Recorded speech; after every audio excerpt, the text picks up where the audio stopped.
Hey, welcome everyone. I'm here to talk about From Theory to Fiction, which is a lecture and discussion I'll be conducting with Pratt Institute in Brooklyn this week. And although it's a little less authentic, I thought I'd do the recording separately just for the purposes of sound and not worrying about GDPR and that kind of thing. So I'd still love to hear from you who are listening now to the recording, your ideas about some of the questions I pose. And I really appreciate you checking this out.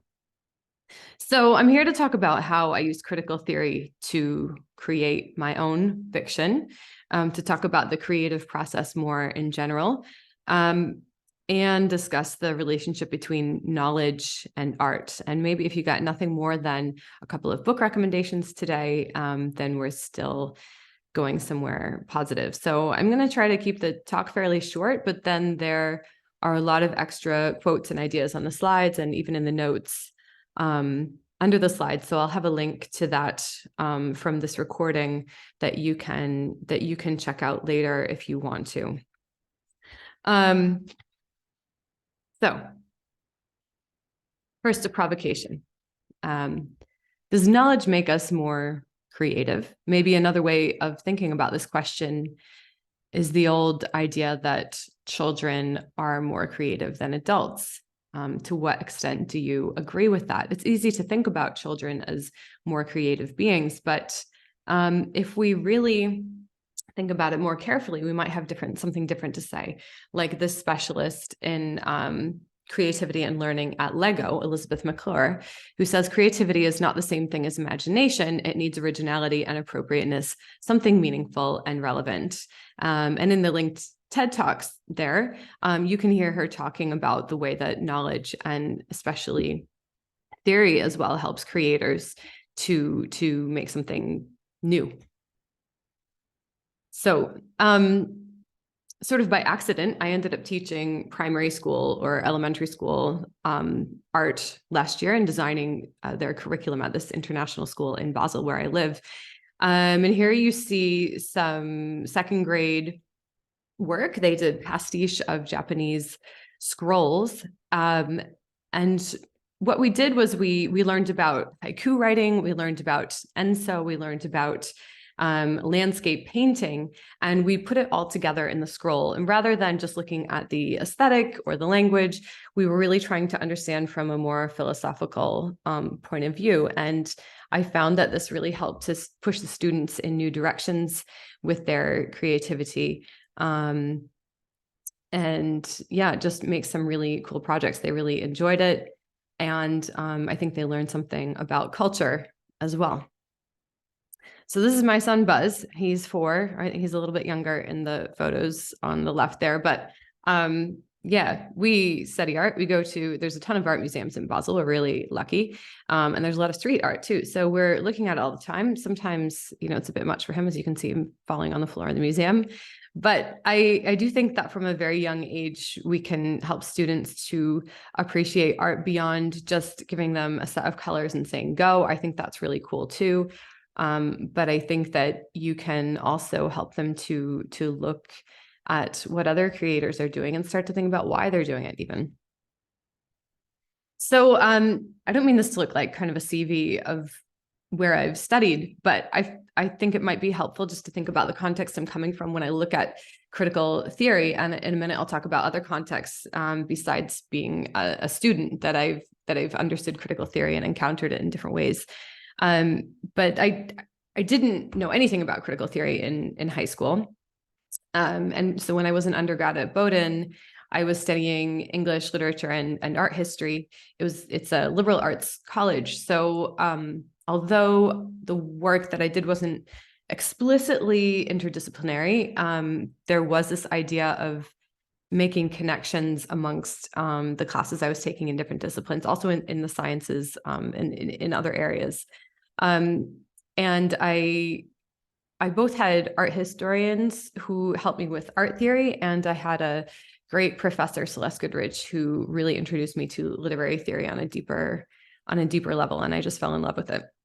So then right after Bowdoin, I was at Boston College getting my teaching degree, which is an MIT. It's kind of half a English MA and half secondary education. And it was actually one of my, rather than the English professors, it was a education professor who was also an English teacher working mostly with inner city schools and their English teachers.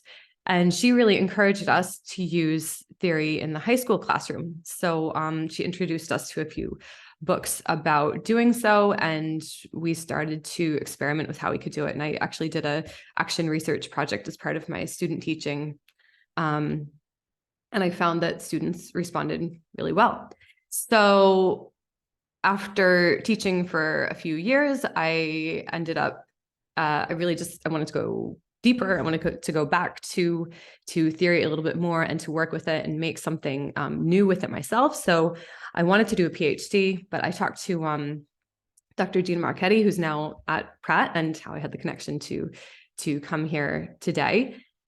And she encouraged me to start with the MA at Hong Kong University, which was literary and cultural studies. So we really moved farther than literary theory, I would say. We moved into the realm of cultural studies that encompasses a whole lot more about internationalism, interdisciplinary studies than I had encountered before. And really, just because I loved the innovative ways of the department there, I ended up doing a PhD there as well. And so that has shaped the way I use theory in my fiction.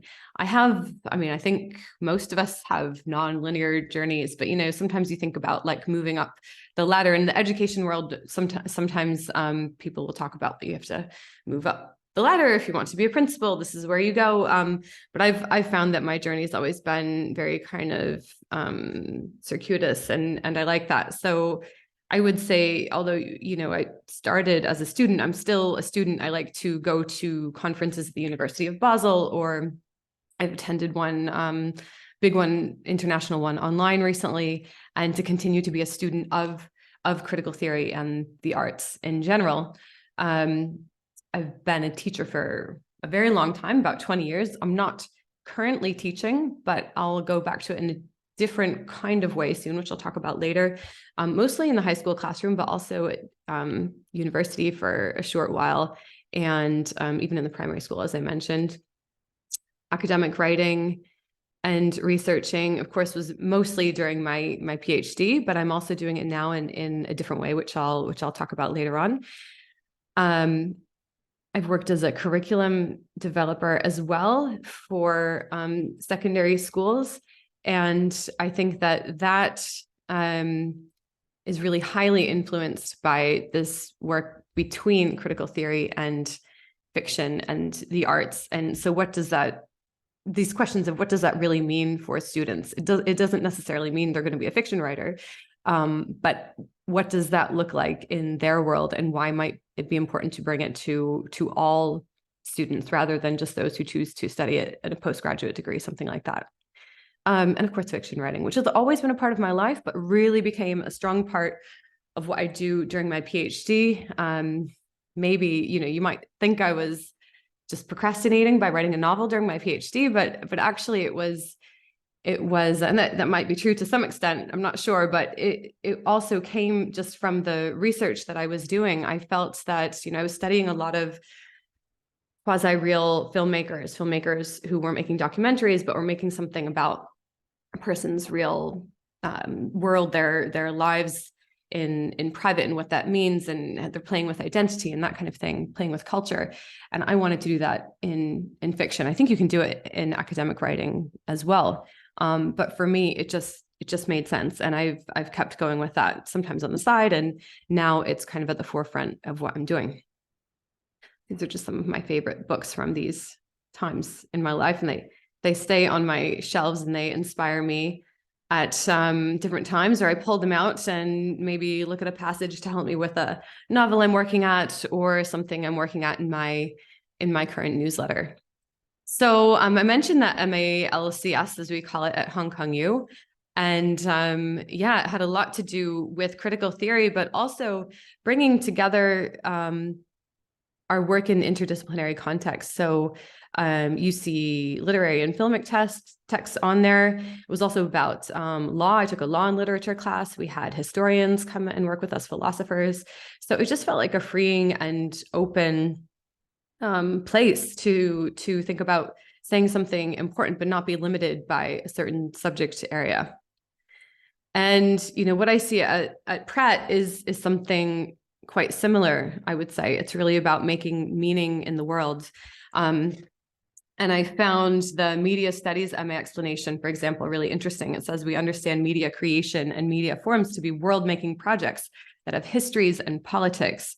Students and faculty investigate the significant social, political, cultural, economic, and aesthetic questions of our time as we read contemporary theory, rethink media forms, and revisit relevant archives to consider the ways in which gender and sexuality, race, nation, and power, as well as technology, mediate our understandings and experiences of the world we inhabit.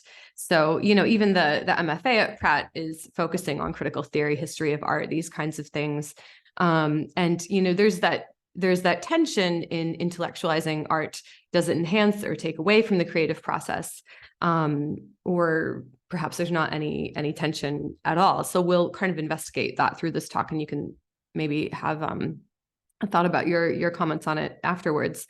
Does everything created fit into this kind of discourse that students at Pratt and at Hong Kong U are looking at? One could argue it does, but the act of creation itself might not, or might be more informed with knowledge gained through critical theory. So some questions to consider implicitly as I go through some of these ideas are: how and why do we use theory?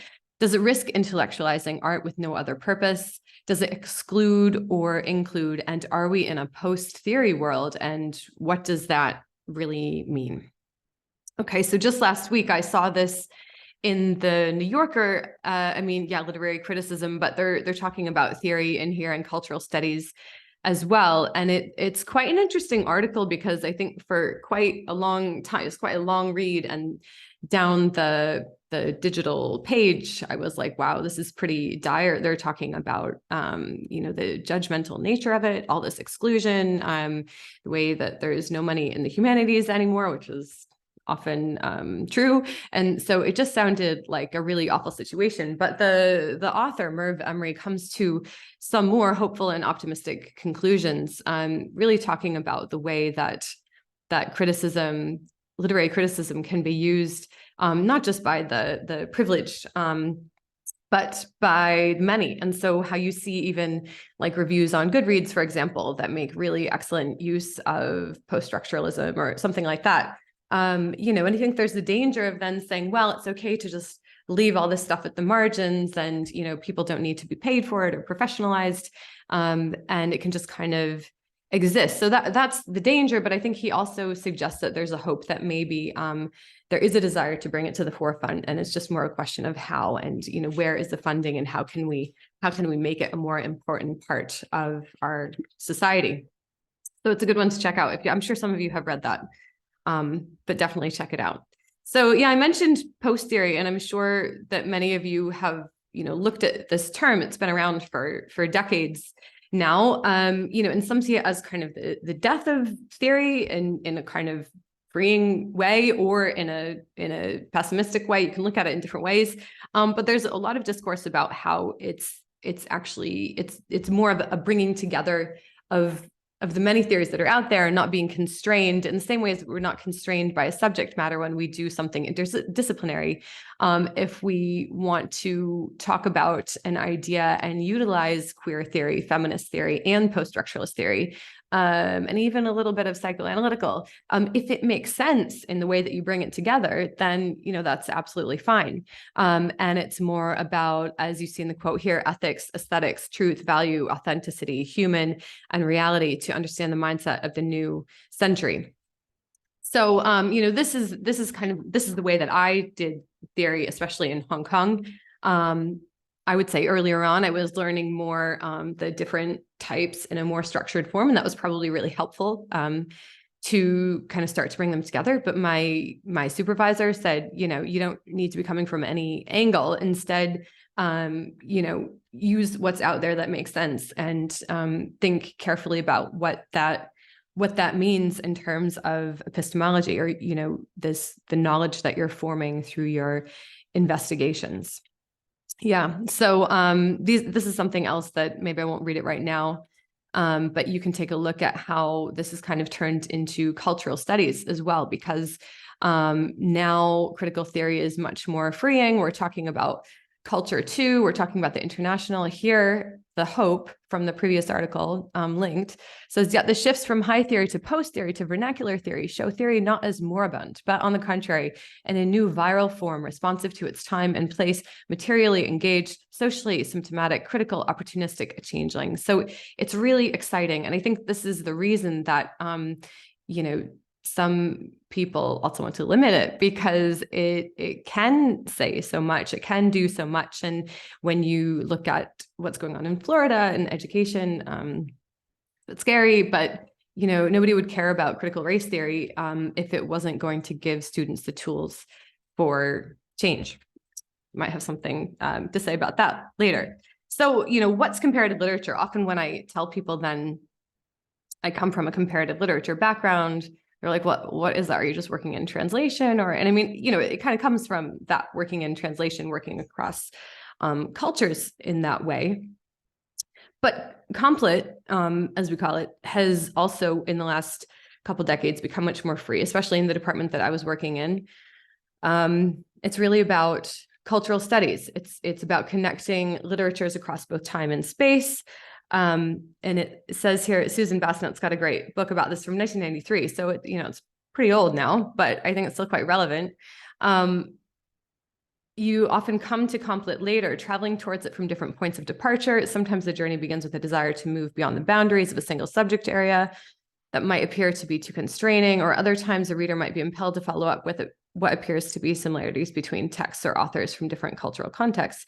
And so it just made sense for me in that way. And a lot of my classmates in Hong Kong were coming from very different angles. They were lawyers, musicians, also other teachers, other artists, painters, for example. So I think we really complemented each other well when we were trying to move toward meaning making together in the classroom. Somebody who talks about this, who's really interesting to check out too, is Mary Midgley. She's a philosopher who she died in, I think it was 2018, and wrote this book the same year, published it the same year. And it really makes a case for not just philosophy, but putting the humanities and specifically the arts, back up there with the sciences, and not hierarchizing the disciplines in order to have a more balanced and ethical world. I mean, it's sort of the Frankenstein argument that if we go too far with, genetic mutation or something like that, right? Without bringing the artists and the philosophers and the historians to the table, we're going to go in some kind of scary places. So yeah, I would definitely check that out. So when I was doing my PhD, I was originally planning to stay in academia.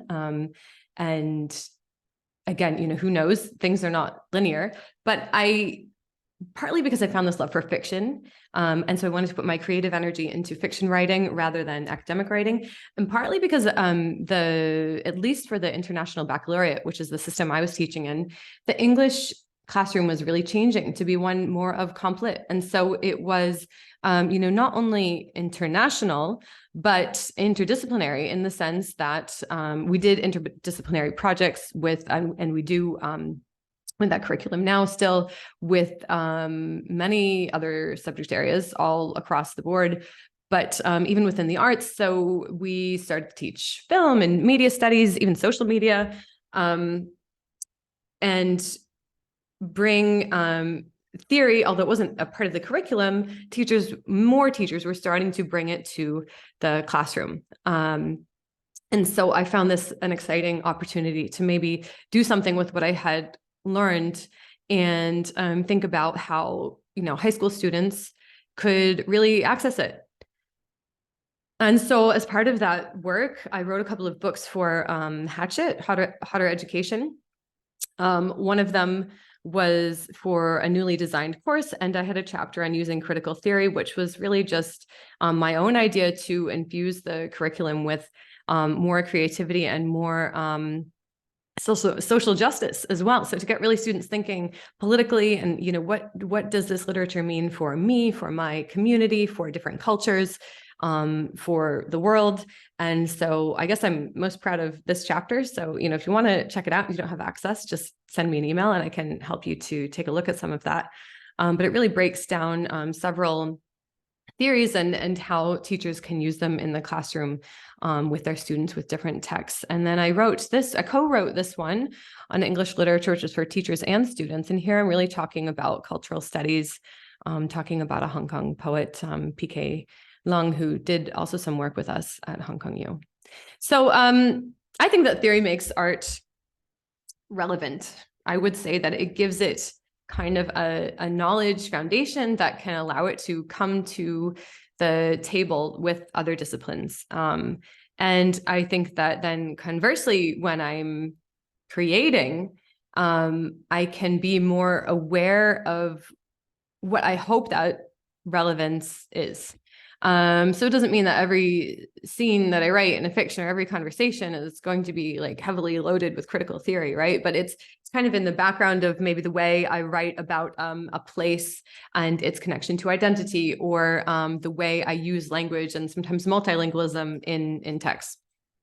Okay, so it's really about learning art from the inside out.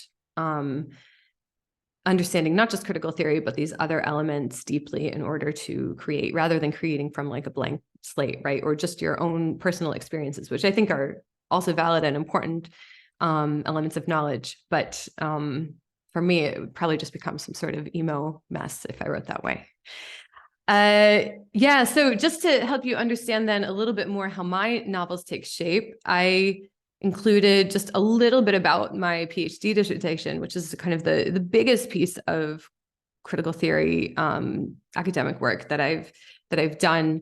It's about immigrant identities and the way laws can assert or deny these identities in public and private spaces. So I work a lot with spatial theory in that way.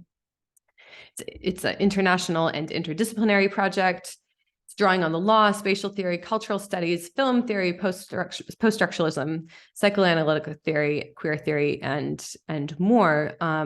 But hopefully forming it into a more focused and understandable argument about these identities, and specifically looking at the filmic apartment space. So I was really interested in what this space has to do with people's identities and the way it's used by artists. So the spaces that migrants live in can change their entire experience. If the individual's new home enables positive relationships, either through other inhabitants or in allowing for meaningful connections to take place, then the apartment becomes a positive frame of intertextual conversation with the host country. A quote, cross-threshold between languages and cultures, this comes from Julia Kristeva, is likened to the intertextual interchange to the desire for the empty center of a donut. Not sure how many of you have come across this before in a way to look at intertextuality, but I really love it. That American pastry, which is a hole in the middle, corresponding here to the loss of meaning. And thus, Michael Raffater's envisions interpretation as a craving for the small cake, a craving satisfied only when consuming what is around the empty hole, the knot. The knot is a representation of the undefined infinite space that may be a black hole or mise en abîme of identity, the space that this paper links with a filmic apartment. And with protective laws and cultural acceptance for immigrants, the transient non-place of the apartment becomes one of desire for becoming. So becoming, if you're not aware of that term, there's different ways to look at it, but I, in this work, function mostly from what Jacques Derrida and Gilles Deleuze have said about it, and look at those in connection. You've got a lot about intertextuality here. You've got starting ideas of spatial theories about the non-place, about mise en abîme. So I'm playing with these things in my work. Okay, and so in this way, fiction becomes improvisation. Taking those ideas and making them into fictions becomes a kind of improvisation. I had a really interesting conversation recently for my other project I'm doing now, this newsletter, with a former student of mine named Ken Ross, and I was asking him about jazz and identity, and his answer really went back to what he had learned. So learned in terms of musical theory, not just so practicing the notes, understanding musical theory, understanding the history of the musicians, the composers, all their stories forming the music that he was playing, not only the music he was playing from the sheet, so reading music, but also through improvisation. So he's sort of expressing his own identity and creativity still through the theories that he had studied. And I think that in a way, that's what I'm trying to do with fiction. And I also see other authors who kind of work in this way, which I'll mention. Another person who helped me understand it this way was Rappan Kabe, who he does this thing, space and flow, which comes from yoga. And I did a workshop with him where he's also a jazz musician, and he likened his work to jazz in the sense that you need to really understand the formative work of yoga to then be able to move in new ways and create these new ideas. And so he talks about using constraints and limitations, in fact, to paradoxically reflect freedom. You can, in the slides, you can see just a 1-minute video of him performing here. It's really beautiful. I highly recommend it.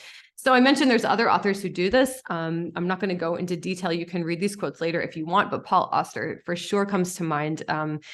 He started his work, his professional work as a writer, as a translator in France, and really just the post-structuralists from France are everywhere in his work. And you can just see them everywhere. And then if you look at City of Glass, you can also see a really explicit kind of conversation about semiotics that he goes into.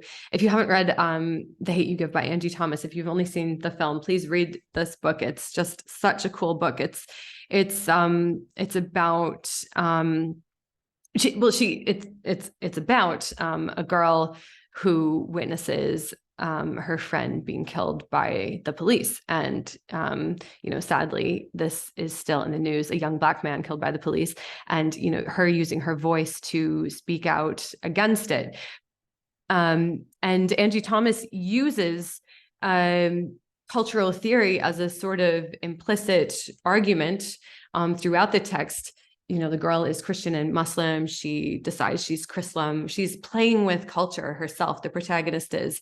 She's also playing with using illusions all the way from Tupac to Taylor Swift to say something. She is playing a lot with code switching and language. You can see that in the top quote there that the narrator, the little girl on the cover there, she's kind of translating what other people are saying. And you can almost hear James Baldwin's "If Black English isn't a language, tell me what is," being kind of infused into this novel. So definitely check it out. There's Louise Erdrich, Indigenous writer, talks a lot about that amongst many other things in her work.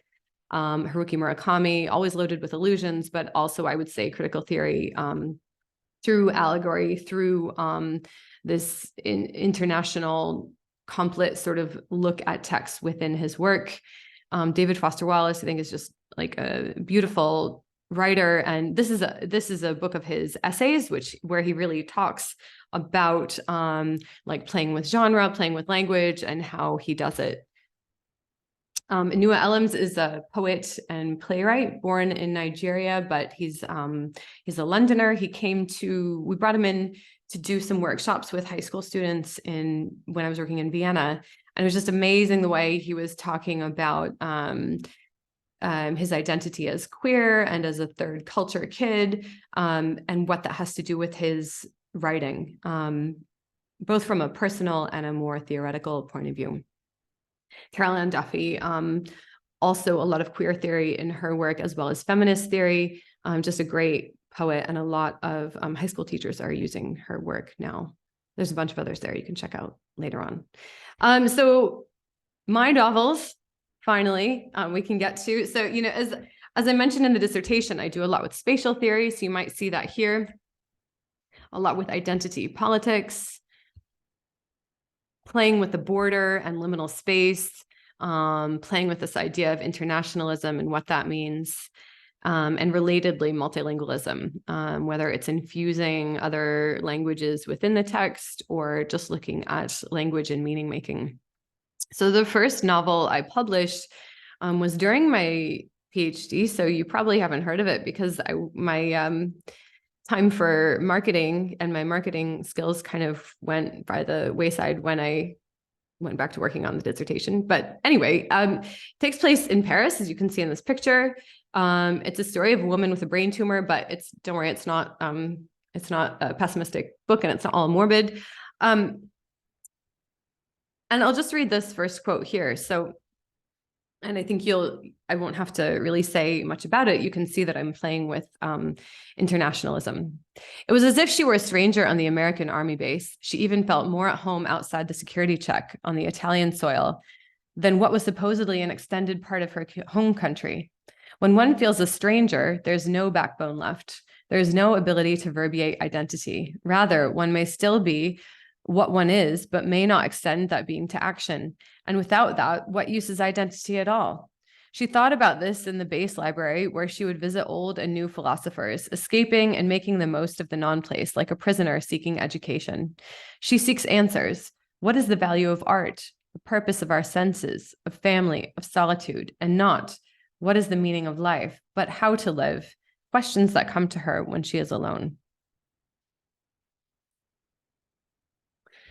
Okay, and the next novel that I wrote is called A Hong Kong Story. I haven't published it yet. I had some good response from agents, but they said it's about twice as long as they would like. So I'm trying to figure out exactly what I want to do with it, which is a different discussion. But as the title suggests, it takes place in Hong Kong. So I'm looking at a lot of the idea of Hong Kong identity, which I was investigating in my dissertation. Akbar Abbas comes to mind as a scholar who I'm really drawing on in the fiction here. He looks at the culture of disappearance and the way that we don't see what's already there. A lot of people call Hong Kong culture kind of a dearth of culture, but that's not really, well, I would say it's not true, and he would as well. So I try to capture that in the text. I'm also playing a lot with this idea of the apartment space in this and the next novel. So I'll just read this passage. In fact, one could view the same scene from a mountain not far away at all, but the engagement on the street view and the collapsed and abstract shapes of fitting so much culture into this dense urbanity. Let Ivy see even the very ordinary, a child walking alone with a backpack extending wider than his back, an Indian immigrant eating mango chips, an old woman on a bicycle carrying huge piles of cardboard for recycling, a driver in a green Kowloon taxi talking to his customer through the rearview mirror. Could the infinite be captured in all these people around her, just as much as the views of skylines and harbor shapes? Everyone, including Ivy, coexisted in a harmony dependent on acceptances and understandings. People did not have to interact with one another, but they had to all be a part of the dance. Otherwise, they were swimming against a current and would either become depressed or leave. She had seen it many times with both locals and foreigners, and although they had a right to complain about some things in the city, pollution, overcrowding, a lack of really good tomatoes, there would be something to complain about anywhere. Here, you maybe had to just search a little bit deeper. Unlike the Haussmann Paris, Hong Kong, and especially Kowloon, had grown organically from the streets. It looked like a beautiful chaos. From the mountains, it looked like huge mythical animals. Great Britain had carved into or even taken over local neighborhoods on Central and reclaimed land to build their empire. There were still some, though much fewer, Englishmen living on Central Island who would not cross to the, quote, dark side of Kowloon. Sorry, I'm working between the different versions of the quotes I have here. But yeah, a lot of this also comes back to the spatial history of Hong Kong and what that means in terms of post-colonialism and this sort of strange relationship that Hong Kong has with colonialism. Okay, and then the book that I'm working on now is a thriller, which has been really fun to write. I'm in the editing stages of An Interpreter in Vienna. It takes place in Vienna, as the title suggests. And it's kind of a response to The Third Man. I'm not sure how many of you are familiar with that film and the book, which actually followed the film by Graham Greene. He originally wrote the screenplay. which I'll show you a little bit of that in a second. So just it says here, yes, I know, but will you likely you will likely learn some things. If you do, just let me know about it and we will navigate together. Best not to try this alone. Have you seen The Third Man yet? It would be the first of many times that people ask me that question. Somehow, outsiders dwelling in Vienna thought it was a kind of beautiful homage to the city, even though I would find it to be dystopic, only highlighting the city's cracked base of existence. So yeah, there's in the slides, you can see the trailer here, but The Third Man has iconic topography, like the Ferris wheel you see in the photograph there, a historical understanding of culture, looking at translation and multilingualism. It's in noir and detective genres. It's about Vienna just after World War II, and it was divided into these different Allied powers, and where the whole spy world of Vienna, which is still existent today, really began. So I thought it was kind of a setting ripe for a thriller, and I'll look at it from the perspective of a linguist. So the protagonist is an interpreter, and so she's constantly playing with language as well as those areas. So so right now, as I mentioned, I am writing that fiction. I'm also working on a newsletter called The Matterhorn, where I play around with critical theory and cultural studies directly with my readership. So it's different from academic writing. I mean, it's still I still do research. I still, cite my sources, things like that. But it's a little bit more casual in tone, and it's to reach, I would say, a wider audience. So for a different purpose. I do miss the conversations I have teaching. I'm hoping to actually, I've just done my yoga teacher training, and I'm planning to do something with yoga and writing soon. So I'll get to work with students again soon. But right now I'm really excited about these projects and the way that I've been able to form like a digital kinning, I would say, with a lot of other, not just writers, but other artists and people interested in theory who are out there. So, there's different reasons, as I mentioned, why I write the Substack newsletter. And one of them is to develop a brand as an artist. And some people don't really like to say that, or to the last bit, to make a little money. But I think those are really important things. What am I creating here? What's the purpose? How is it even marketable? And I think that's important, because otherwise, artistry without money and commercial value just stays at the margins. And so, I think this is a debate that kind of flows through artistry. To what extent should it be also about making money or not? And what does that have to do with bringing it to the bringing it to the table of interdisciplinary discussions? Artists need to make money too. So anyway, that's something to think about. Not that this is making loads of money, but I think it's being talked about a lot on Substack. So if you're interested in that, I would head over there to look. This is the publication. As you can see, I'm quoting Julia Kristeva and the intertextuality idea from the start.